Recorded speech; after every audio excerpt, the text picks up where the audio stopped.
হ্যাঁ everyone, welcome back to my channel. তো সেদিন বিকেলবেলা একটু রেডি হয়েছিলাম বেরোবো জন্য, বেসিক্যালি পার্লারে যাওয়ার ছিল। আর মুখের মধ্যে দেখো বড় একটা পিম্পল বেরিয়েছে। যাই হোক, পার্লারে গিয়ে দেখলাম তো বেশ ফাঁকাই আছে, কিন্তু ওদের স্টাফ ক্রাইসিস ছিল জন্য আমাকে বেশ কিছুক্ষণ ওয়েট করতে হয়। দেন ফাইনালি আমার কাজ শুরু হয় এবং ওয়্যাক্সিং করার পর দেখো হাতটা আলাদাই সুন্দর লাগে। আর ফাইনালি আমার সমস্ত সার্ভিস ডান।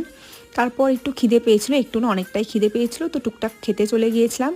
আর বাড়ি এসে দেখলাম মা এই গিফট সেটটা আনবক্স করছে, তো তাই ভাবলাম একটু তোমাদের দেখিয়ে দিই। আমার এরকম হোয়াইট ডিনার সেট তো ভীষণই সুন্দর লাগে। বাড়ি এসে আর কিছু খাইনি, সোজা ফ্রেশ হয়ে একটু স্কিন কেয়ার করছিলাম।